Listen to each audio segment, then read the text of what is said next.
Native people came to cities looking for certain things that they needed, not to become like everybody else.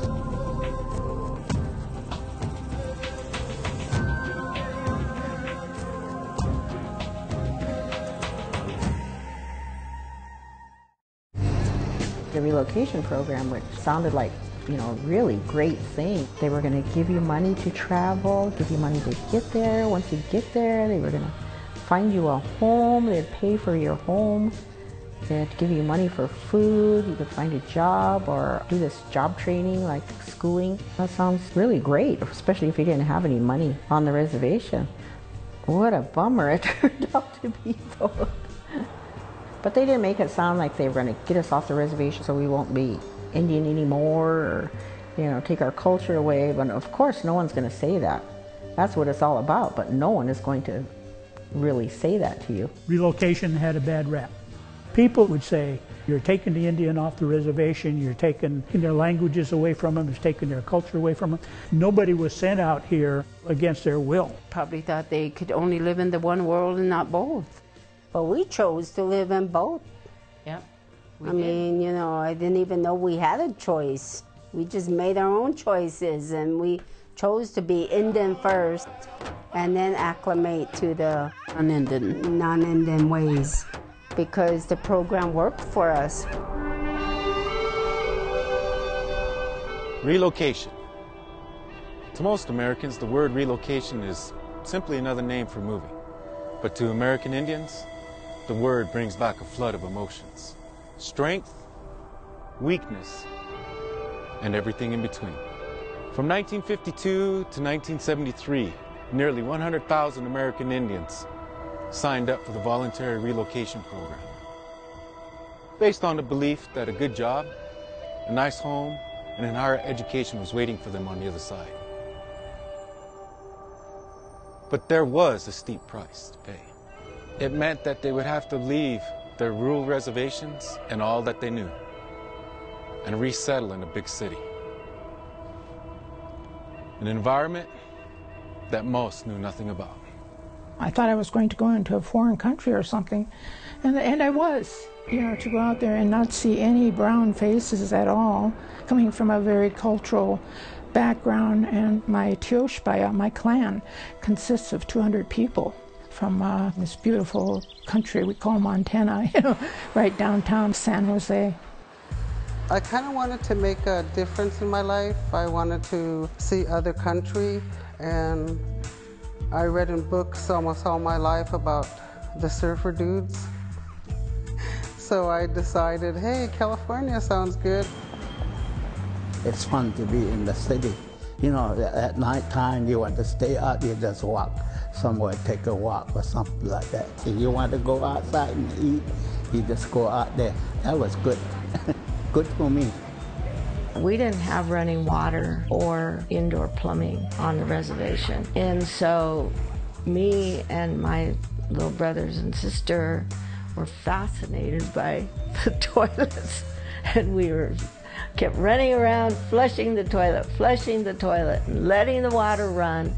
It wasn't that we didn't know what it was, but to have it for ourselves, it was such a novelty. And the other thing I remember is that the upstairs bedroom window faced downtown area. It was bigger than anything we had ever seen before. So it's like seeing all these fireflies, but millions of lights, And I remember doing that for a long, long time, not going away from that window at night. Part of it, I think, was because I was so unhappy here. Everything I knew was gone. I like to go outside in the morning, look around, but you couldn't walk outside in Dallas because you run into a cement wall 10, 20 feet away from you. I never did see so many people going back and forth in front of you. It was spooky, really. City life isn't for us. There's too many people. They're in a hurry to get wherever they're going. That first year that we were in Gary, I felt lost because even when we would go out and we were looking for an apartment or a house to rent, it was many languages. There was a lot of Russian, The foods were a lot different. They catered to the black and the Mexican, foods that I knew nothing about. You miss that drumbeat. But it's lonesomeness, and it's the same thing you run into here. It's one of the first things that my wife says, that when she came out on relocation, she came out on a vocational training program, and she said it was just so lonesome. Till she realized her cousin was here. Oh, okay, you know, let's go do something. When we first came on relocation program, that BIA guy said, stand in line over here, and we'd stand in line there, and then he'd say, come over here, you have to sign this. We'd go over there. So it was just like, we were so used to, you know, being told what to do that we really couldn't think for ourselves. But then we learned those traits in boarding school. And now today, somebody tells me what to do, man, I'm ready to box them. So I think it had the opposite effect on me. I'm not the same person that came here at 18 years of age being told what to do. So they take us to this housing area, and one section was all whites. Another section was all blacks. Everything that was left over besides the whites and the blacks went into this other area. Different races, different nationalities, a lot of tribal people from different reservations that were there on relocation. So we decided we were going to be brave and leave our apartment building now and catch a bus and go downtown. And so we go to this department store and we look for a water fountain. But what we found was 2 water fountains side by side, and one said black and one said white.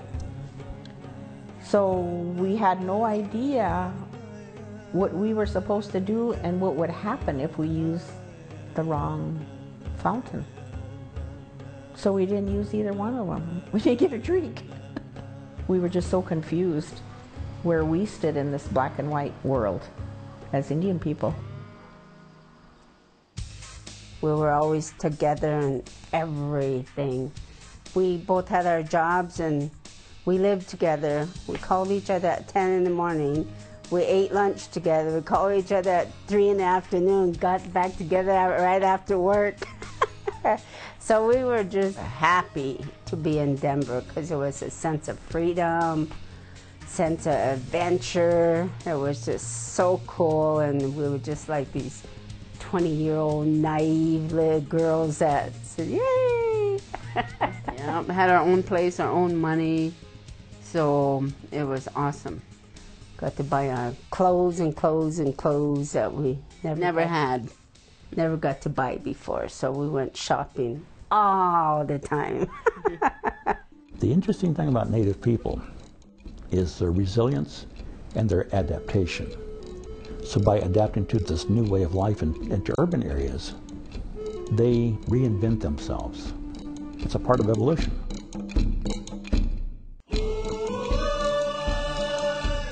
We're filming you for a documentary that our youth from the Oakland area is putting together about relocation. We're interviewing elders. We want to hear their stories and keep the generations knowing of how we came here. How was the experience like relocating? It's like walking 2 lives. You have 2 different cultures. They were in suits. My grandma always had a dress on. Her hair was always done. Everybody looked like they were trying to do what they were meant to do. These are like our mothers, even though we're not even related to them. They're like our mothers because they tell us stories about what had happened.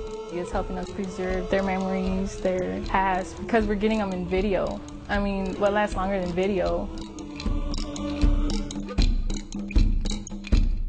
For some, relocation proved what they already suspected, that it was just one more attempt to assimilate them into the culture of white America. But for the majority, it offered more hope and opportunities than the reservations could. Relocation changed the geography of Indian country, as well as the demographics in American cities. Today, 65% of all American Indians live and work in urban areas all across the country, contributing in profound ways, all the while knowing who they are and where they come from.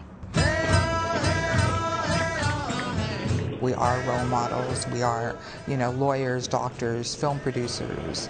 We're rappers. We're everywhere. And just because we live in the city does not make us any less Indian.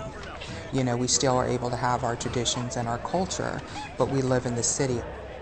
And even though my traditional ways is different from someone who's Lakota or someone who's Nez Perce or Cheyenne or Navajo or Cherokee or any other tribe, I have my traditional ways. So I proudly say I'm an urban Indian today. American Indian culture is resilient. It's strong. It can't easily be destroyed, and so it can adapt when needed to different contexts. But that core, I'm Indian at my core, that's going to stay strong no matter where they are. There's a whole history behind you of why you are where you are, and that history is a struggle of Native people, your parents, your grandparents, your great-grandparents, who've gone through a lot to bring you to this place. This is why we're still here. Look how many times they tried to kill us and get rid of us, and we're still here. We still have our customs. We still have everything that we had centuries ago. I always tell my grandkids this. When the people first came to our lands, they brought us all kinds of wonderful things, but they also brought us a lot of diseases, and they wiped out many, many of our people. Only the smartest, the strongest, and the bravest of us survived. And we are the results of that. American Indians today are from the direct lineage of those of them who survived.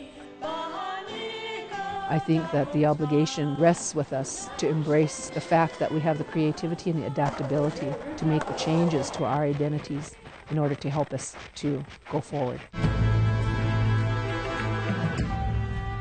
Relocating the Indian is a recurring theme in American history.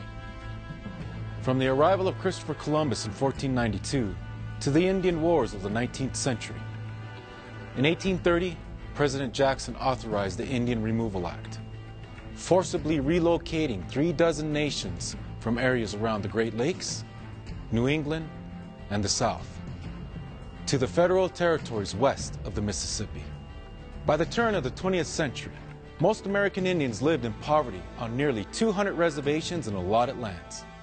And here they stayed, wards of the United States government, until the 1940s.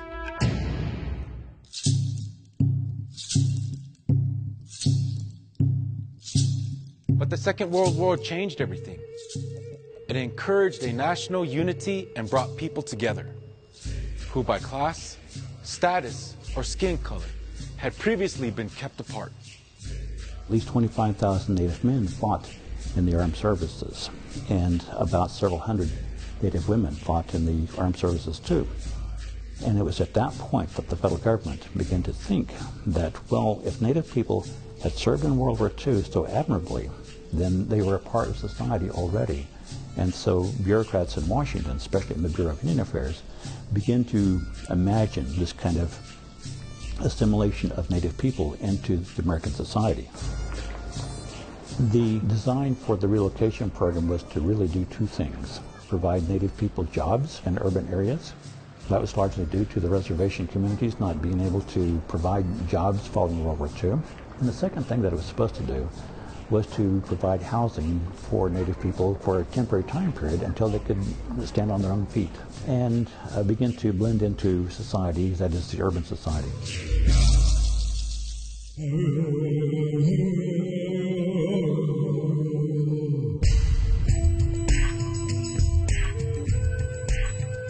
The government's plan to get out of the Indian business was set in motion with President Truman's 1946 Indian Claims Commission. It gave American Indians their day in court, hoping to settle the hundreds of broken treaties. Next up, President Eisenhower's 1952 Voluntary Relocation Program and the 1953 Termination Policy. Termination ended the federal-Indian trust relationship on a tribe-by-tribe basis, but it was relocation that had the greatest effect. We have a saying back home that everybody's related, and every time I'd come home with a new boyfriend, my folks would say, "Oh, he's your second cousin. Oh, he's your third cousin." Everybody had to leave to go find a husband or a wife. Relocation field offices were set up in Chicago, Los Angeles, Denver, and Salt Lake City, followed by many others. Bureau of Indian Affairs came into the school and wanted all of us to sign up to go on relocation. He said it was so we could go off the reservation and learn a trade and work in mainstream America. And I remember him having a whole list of cities across the United States where you could go. Each city had a trade associated with it. So like if you went to Dallas, Texas, you would become a welder. If you went to Denver, Colorado, it was for business or nursing. In Oakland, California was another place. Chicago, Illinois. We thought, ah man, what a deal. And my husband was out of the service, and so he took his veterans benefits and decided he would go to school in California. He was going to be a diesel mechanic. We swore that we would never live there after we graduated from college.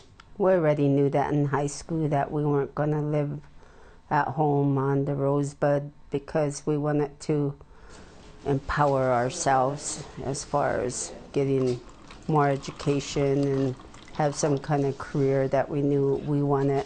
Our girl cousins, they were having babies real early when they were 15, and we did not want to go there. We did not want to do that. We did not want to be stuck.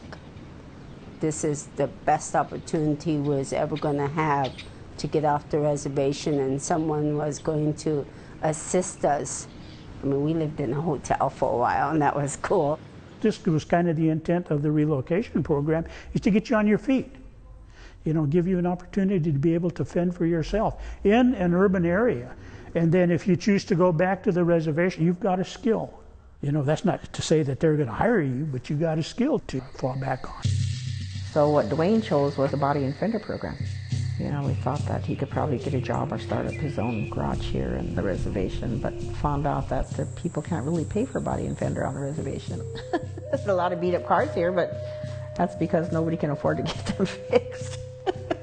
So there went the dreams of a body and fender garage too.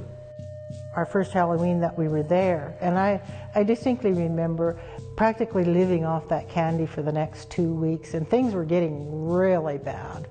I would just cry because we didn't have anything, and we didn't know anybody, and I didn't know what was going to happen to us. It was terrible. I wouldn't wish relocation on anybody.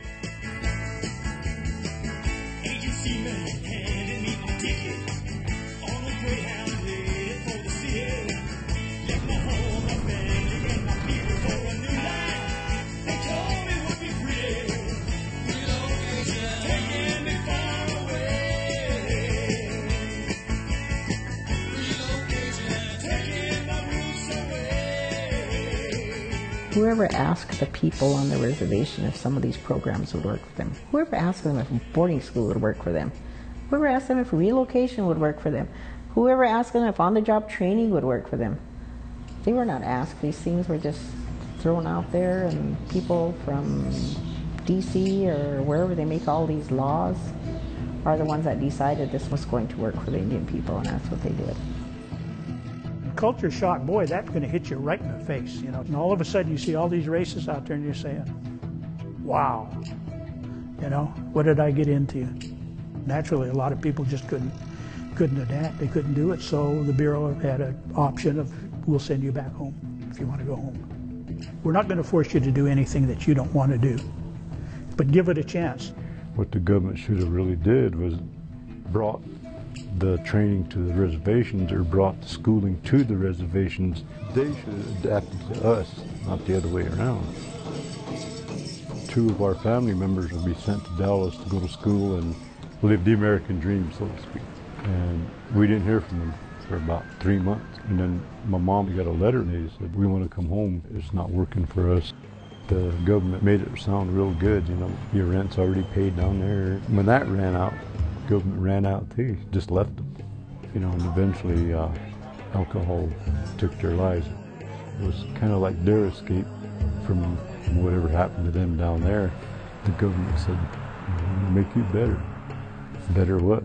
Better drunks? The alcohol became the last bottle of magic. My father used to say, when you read white man's words, you better make sure the words touch each other, so you can't read in between the lines. But relocation made the Indians stronger. They made us stronger. Whatever, wherever it happened, made us stronger because they couldn't break our spirit. Even with alcoholism, they say it's a spirit in a bottle. You know, I really believe that's true. But try as they might, they didn't break our spirit. They didn't break our love. You know, for me, I have taken my culture with me. I live it every day. I try to do the best that I can in what we would say a foreign country, a foreign land. Okay, Nitsakwa, Makatapix, Sakataniko, Nistua Akaski, Minixapu. I want to say good morning to each and every one of you. My name is Iona and I'm Blackfeet. I want to say this prayer today for the food. We have made a spirit plate. Creator, thank you for today. There was a lot of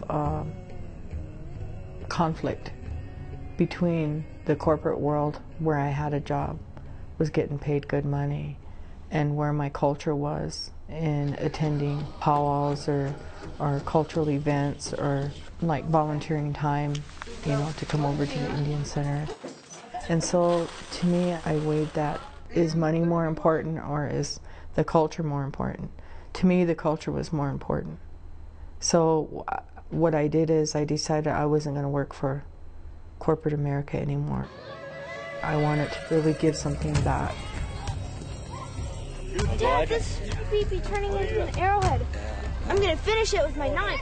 Okay, all right. Hey, yo, shaka bajifka, yeah. Right, Mel.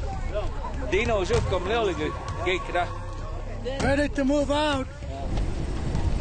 Roll call.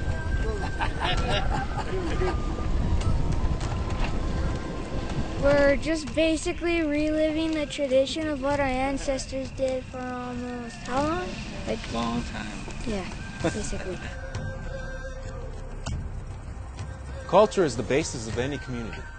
But for American Indians, culture is the community, where life itself is a ceremony of thanks and gratitude, and also where a traditional way of life is introduced to the next generation. Oh, did you bring your raffle? Yes, I did. How many shells you got? I got 8. How about knife? Huh? Yep. How about knife? You ready to skin buffalo? Yes, I am. That way, 2 trucks and go shoot. Yeah. I'm shooting? I'm shooting? Yeah. Let's go. So it's got to just No, very good day. Good day. I get to shoot! We've imprinted these kids since they're little. And so not only do you have to have the repetition of culture, you also have to practice it too. And that's what we're carrying on, is our way with the buffalo, and also our way of our language and connection to the Mother Earth. And that's why we have all 3 together, makes us strong people. So the horns come out, okay? Yeah. And the ears right below it. Okay. So try to hit right behind it, all right? Maybe about this much, right behind it, all right? Okay.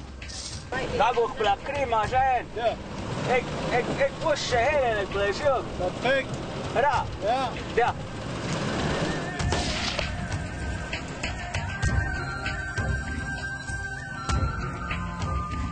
Me, Yo-Yo, we were up there and I shot it. I'm supposed to shoot it right here. I shot it in the nose. Okay. And it kept running. Okay. And then we all took shots at it. And then Yo-Yo with one final shot hit it right here and finished it. Got it behind the ear. I still got it. You got to teach him the right ways, so he may do this with his grandkids one of these days. Maybe his grandkids will bring up visitors to the reservation as well. It's an honor to see him do that, but it's also tradition. So I wish my dad was here to see this, but he's probably up there laughing, eating right now.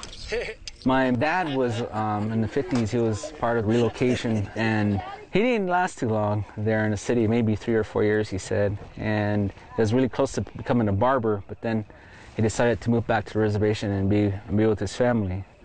Once blood. Tradition, I need to on everybody's forehead as the first time. It's tradition, otherwise you're going to bring us bad luck. This will bring you good luck. Oh man, you got a good piece. I got a good luck. I thank the Lord for having us harvest this animal, and that may it rest in peace. My kids, you know, they're not reservation kids, but they're off-reservation kids. Their family history is here on this reservation, and so we come back as many times as we can. And as far as bringing kids from the University of Northern Colorado, I'm always looking at how to help people. As we're here in this mountain, you know, we're close to the Creator, and we're enjoying the natural beauty of what we have to share. And we're not here to make a name for ourselves. We're here to make sure that we live a good life and help others along this journey. Well, my sister met her boyfriend, and he was a Sioux from South Dakota, and they got married, and the house was right in the middle of an Italian-American community. One of the ladies was very interested in what I was doing there, and her idea was to introduce me to one of her nephews. I felt as though this is what the Bureau of Indian Affairs wanted, that they were sending people out into these big metropolitan areas, you know, to marry into other races and get a 9-to-5 job and get a mortgage and watch out for what the Joneses are doing. And my culture just does not contain any of those rules. My culture is so precious to me, and I wasn't going to lose it. I wasn't going to give it up. There are a lot of substantial cultural differences that pose barriers to integration. People talk about Indian time. Indian time is a matter of priorities, because our family is more important. We will deal with the most important things first. I can get another job. I can't get another son. That's Indian time. Another thing that's common in this culture is a good, firm handshake. In my nation, that's a physical challenge, especially combined with staring someone in the eye, which is expected here. We as a people, well, many nations, don't favor eye contact. It's insulting, especially to our elders. So what is your name? My name is Chris, Road Traveler Longoria.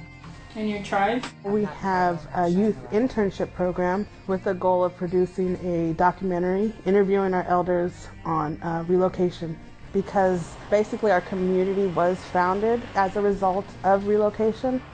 My grandmother brought my mother from Mississippi. They came for jobs. Their stories were pretty positive, but they just went through a lot of hardships, but that should be normal because going to a new place is really hard where you know nobody. But a lot of tradition was lost coming here. My grandmother lost her language. I would have liked to learn my language, so it kind of sucks that she lost it. Not every elder story is the same. For Jerry, it actually worked in her benefit. All 3 of her children have degrees. She also has her master's, and her story is a good story. And the promises that the government promised, it helped her family, so it was good. Interviewing our elders, it just feels so good because they've been through so much in life, and they had struggles that they had to overcome. And when they tell them the stories, I visualize it. I can see it in my eyes, and it like gives me wisdom and keeps me humbled because I haven't been through nothing. Good stories, bad stories, war stories. You have to pass this on to your families, to your kids, and to the younger people, and hope somehow that they can appreciate what you had to go through. My children, I don't think that they're aware of relocation, as it's called relocation. They're aware that we came here from our community in New Mexico and that we live here now. It's just that this whole country is ours.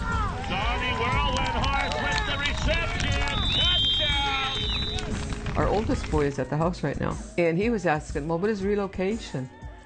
You know, and we have never talked about it.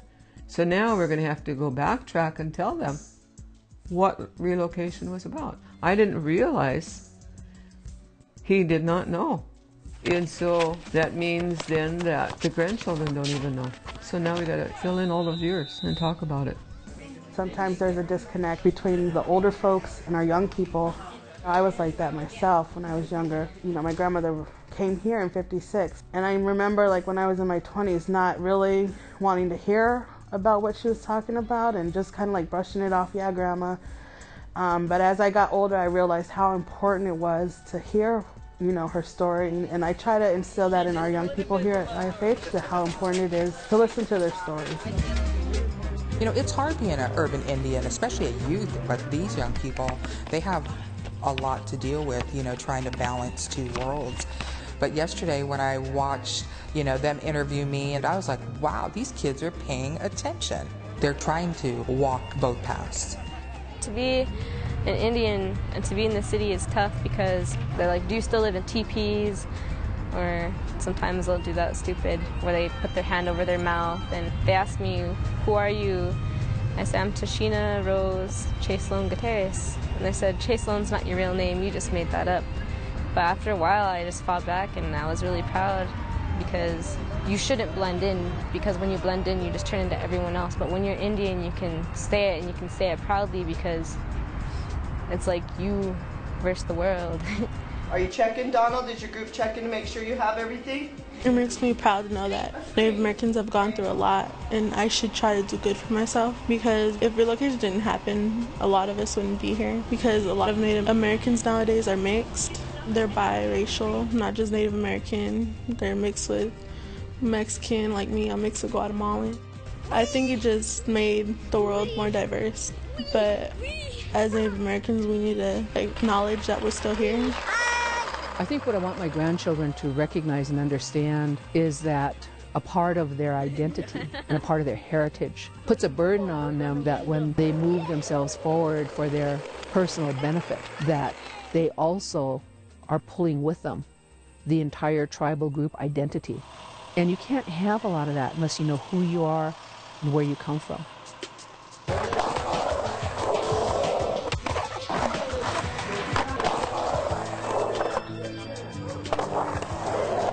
I keep my culture everywhere I go. Come on, guys, get the Sioux hand. Here it goes. Yeah, the Sioux! During the summer, I go to my dad's in South Dakota, so I won't feel left out, and I could be there with my Native family. I go to school over here so I can do stuff when I'm older and be able to live wherever I want. Welcome, everybody, to the One Gathering Skate for Life Stronghold Society. Yeah! We're looking to instill hope and inspire our Native youth from our surrounding reservations and have them come into Denver, into the urban society, to combine you all together. When I skate, I feel that everyone's watching and I'm famous or something. And when I dance, I feel good because I'm doing something for my culture. I'm the first of my family to be born in a city, an urban Indian. My uncle, he's very dark skinned, and I have an aunt who's very light like me. And I think she fit into the white culture better, and even now she says she feels more comfortable there, whereas my uncle feels more comfortable around other Indians. I can't be Indian enough and I can't be white enough, I guess, you know. I've always had to walk in between both worlds, but I've never really felt like I fit in either world. Well, I was supposed to be oil celebration princess. It was a big deal. It was a huge powwow when growing up. A bunch of Indian kids from the reservation kind of cornered me, and they even hit me with a stick, and it was just a very, it was a moment that my grandmother and my mother were very proud of, but having to go stand up in front of everybody, with a bruise on my face, and they just kept calling me a white girl and that I looked white, and I shouldn't be an Indian princess because I wasn't one. We weren't res kids. We kind of left our people, maybe they felt, and tried to live in the white world, I guess. I mean, is the reservation what makes us Indian? We were put there by white people. We were forced to go there. It doesn't define us as Indians, I don't have white skin. I'm pigmentally challenged. My mom, after her boarding school experience, believed that the white way was the right way and wanted us to integrate as much as possible, because she wanted us to think white and be white. And myself, because I was the palest in the family and have light-colored eyes, she especially pushed me to be as white as I possibly could be, to the point where I remember when our cousins would come visit, she'd push me out the back door and say, "Go stay at your friend's house until you see their car is gone," because she didn't want me learning from them. She went to her grave ashamed of being Cree. A lot of the people that I see today, urban Indians, carry this burden with them, this shame. What globalization has done, it homogenizes almost everything. It Americanizes almost everything. Well, that's fine if they can hold on to their traditions and their ancestry and their identity, but diversity and being homogeneous at the same time have to go together. Contradiction is always there. Brought up here in the city, you know, we've learned to embrace this culture. City life is the opportunity to grow, develop, and improve yourselves mentally, physically, spiritually, and emotionally. And this is how we do it with community's help. And a lot of us do miss home, but we pray. Remember, this is all about the heartbeat of our people, the heartbeat of our nation. Let's have fun!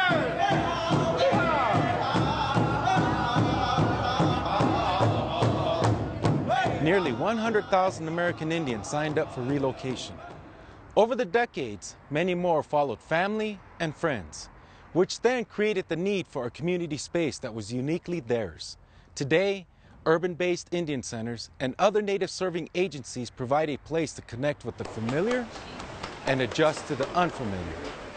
It's home away from home, wherever home may be. This is a story that I tell my children. When I first came here, I was kind of shy. I didn't know anybody, and it was just really weird, you know, I setting foot on this concrete pavement, you know. And there's a tree across over here, a big palm tree. I used to walk down here and I would stand behind that tree and I would cry because I didn't have that in me to come in here. I would see all the people out here, they would have powwows, dinners, whatever.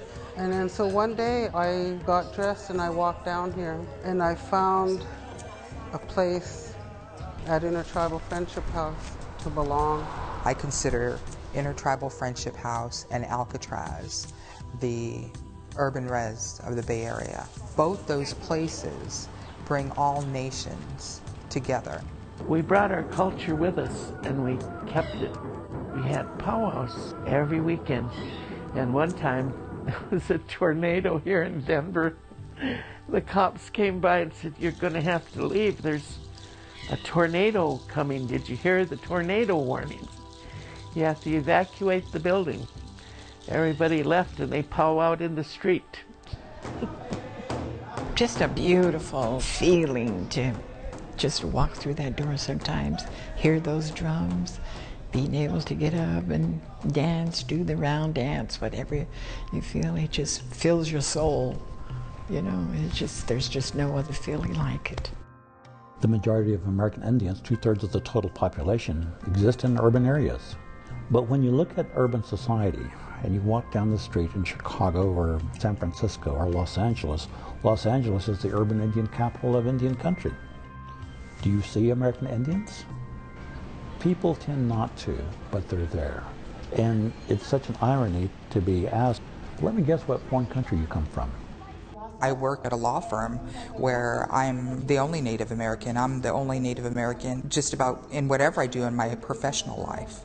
And people ask me questions if they, you know, say something that I feel is inappropriate. You know how some people say, "Oh, I'm going to a powwow at a meeting." And so I'll take it to another level of saying, "Hey, you know, this is what a powwow is, a celebration. This is something that I feel is sacred to me. It's not, you know, a meeting," or somebody says, "Oh, I'm going to sit on the floor Indian style." You know, back in the day, I can say about 15 years ago, it used to really upset me. But I learned that by getting upset by misconceptions is not going to fix anything. The thing that's going to fix these misconceptions is educating. We're not mascots. We're not here to be a Halloween costume, that we're true people. I think that once our stories get out more in a positive way, that people will catch on. The biggest irony is that if you're the only Indian person, you're more like the Lone Ranger than you are like Tonto, because within the mainstream, there's this kind of undercurrent of being Indian. But there's other undercurrents of Chicanos and Chicanas and African Americans all apart. You're in the mainstream, but you're still who you are. You're an American Indian living in an urban area. The civil rights movements of the 1960s and 70s redefined the politics of identity. Protests, sit-ins, and street demonstrations rocked the status quo. Long denied access because of gender or skin color, millions of people fought for equal rights.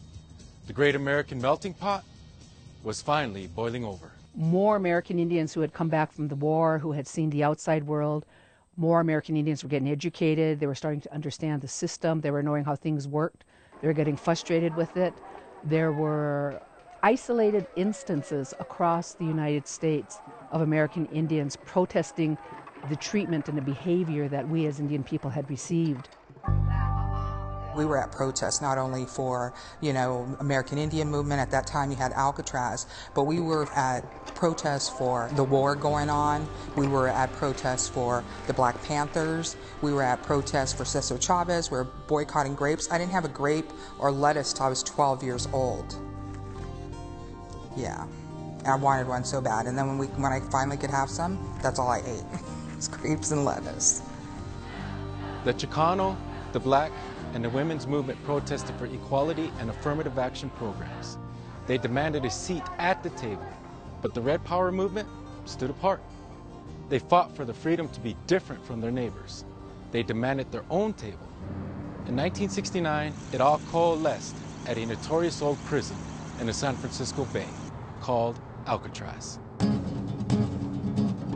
It was in the middle of a huge major metropolitan area. It took place on a federal island, a federal reserve, just like Indian reservations are, that nobody wanted.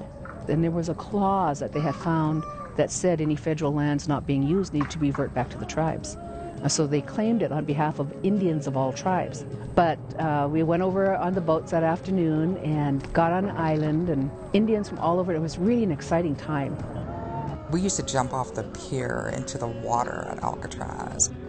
I think seeing so many reservation-based Indian students that were living in the city because they had gone out on relocation, talk with longing of their home and how they would do anything to support the people that were living on Alcatraz because that was their way of helping people to understand what the situation was at home.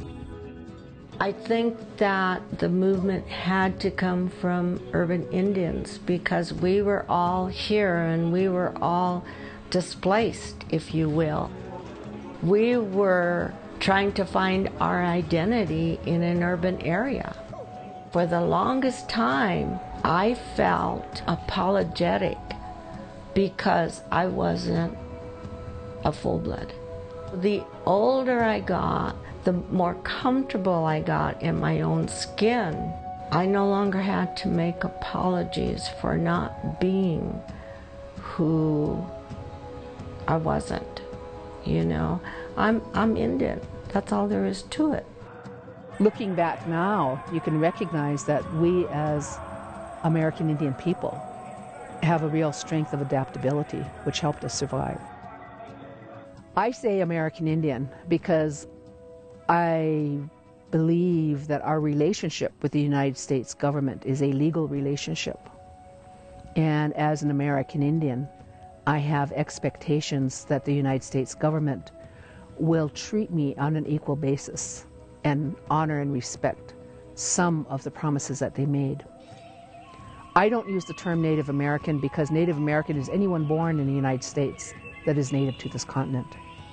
That's my interpretation of Native American.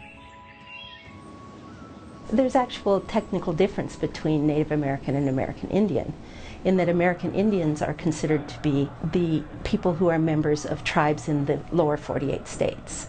And so then Native American is a more encompassing term that takes in Alaska Natives, Native Hawaiians, and some people would say indigenous people from the American territories like Guam and Samoa.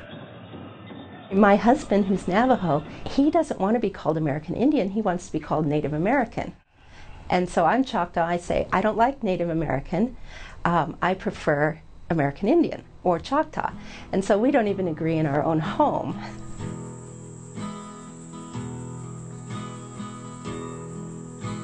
My soul is in the mountain, my heart is in the land, but I'm lost here in this city. There's so much I don't understand, and this quiet desperation coming over me, coming over me. I gotta leave, I can't stay another day. There's an emptiness. When they sent the men to the moon and they couldn't get back, they wanted to figure out how do you get them back. And they said, just ask any Indian that's been on relocation. They'll find their way home no matter what.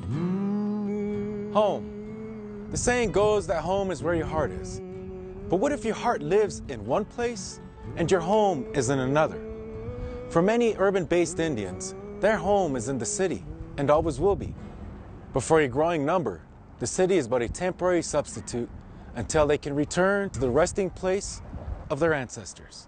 It's home in the sense this is where I come, this is where I change clothes, or where I sleep, but to actually be a part of the family, a family, is back home, which means that my generation is now becoming the elders and the grandparents and the ones who pass on the tradition, so I'd like to go back home. They took us off the reservations, but they can't stop us from going home. We always have a home. I have land back home that I'm moving to when I retire. I'm going to go home. And I run into a lot of people who came in relocation that I know that have always said when they came in, well, we're here until we retire, then we're going to go home. You know, it's a good thought, but when your kids are here and you have grandchildren, you're not going to go home. I want to go back and visit. I went back every opportunity that I got, but it was different. You know, it's trying to balance two cultures in my life. So in a sense, it was like, I really love you. I love you, my ancestors. I love you, Grandpa, Dad, everybody. But I got to go home now. And it seemed funny to me when they're like, home? This is your home. I mean, well, you know, my second home. So in a sense, I've spent more time in California than I have in my native country. When I would go home to visit, it was like I had a blood transfusion or something. I would come back and I would feel so good, like rejuvenated. But still, I'll say I live in Denver, but my home is in Pine Ridge because I have land there. But my friends are here, so I am urbanized. I can say that. My children, they're kind of walking in, you know, like their buddies. And I looked at them and I couldn't believe what I was seeing, that they were looking like little Chicano boys and that they're Native American boys. And when my husband came back from work, I said, you know what? I said, it's about time that we go home.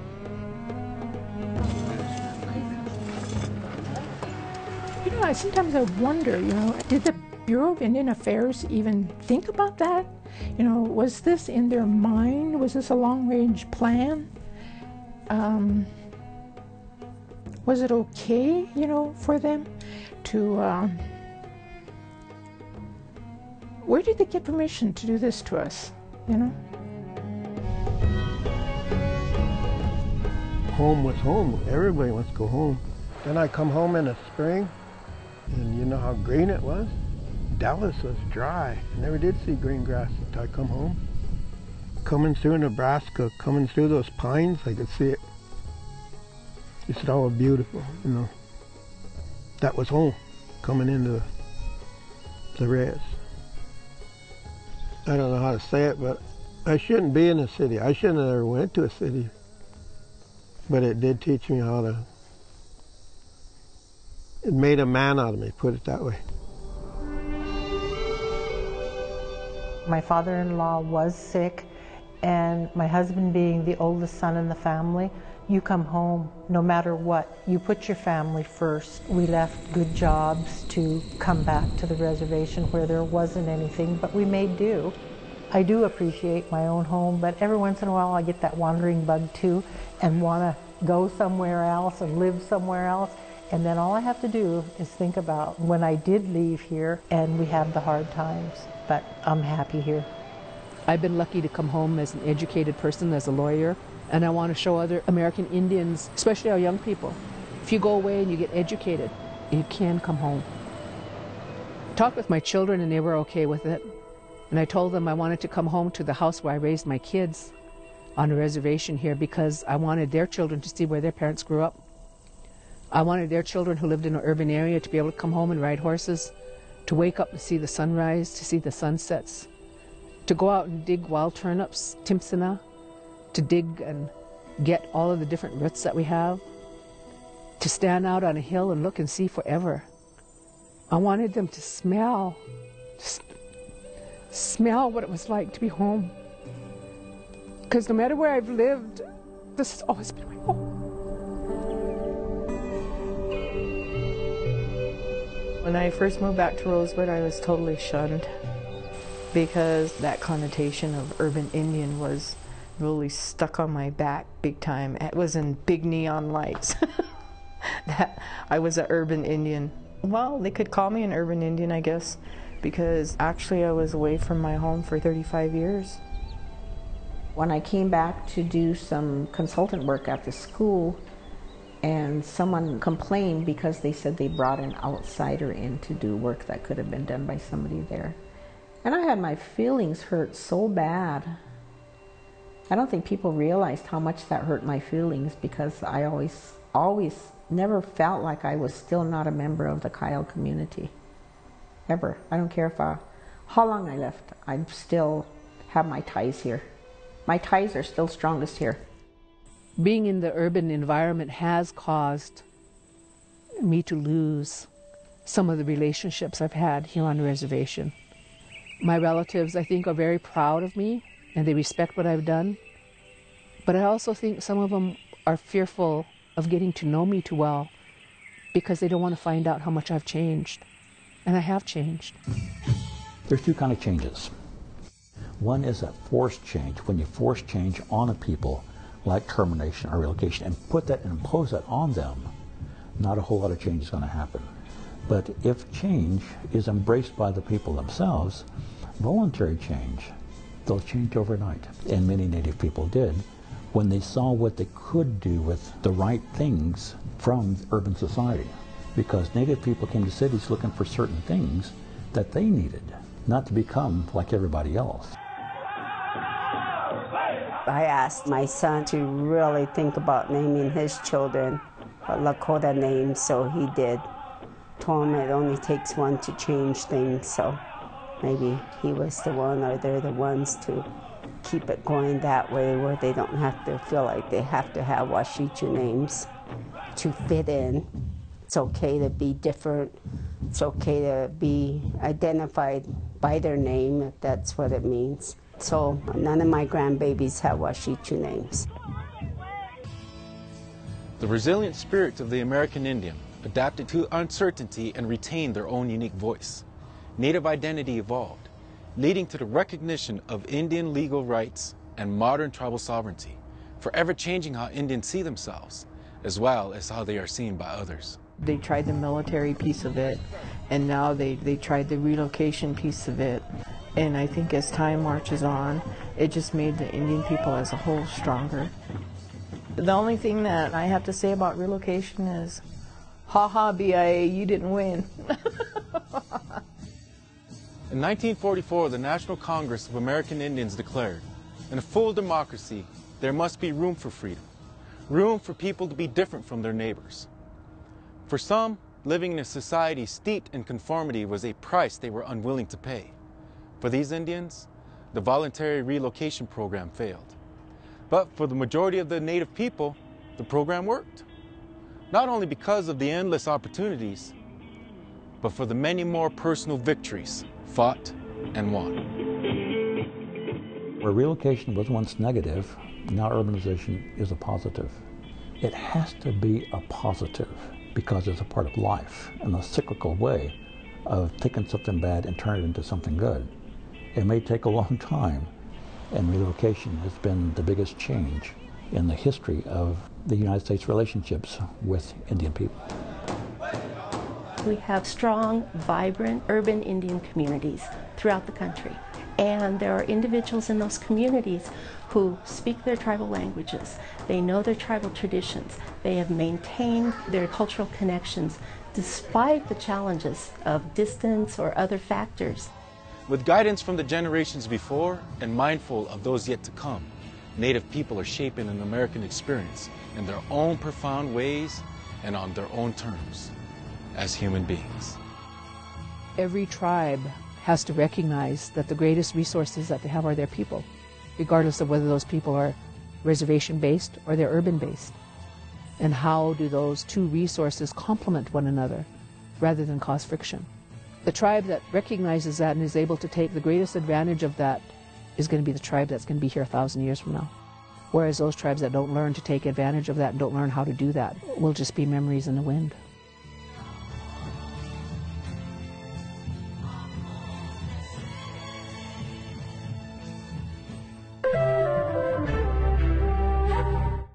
Funding was provided by the Corporation for Public Broadcasting and these additional funders. To order a copy of Urban Res, call 1-877-868-2250 or visit www.shopvisionmaker.org.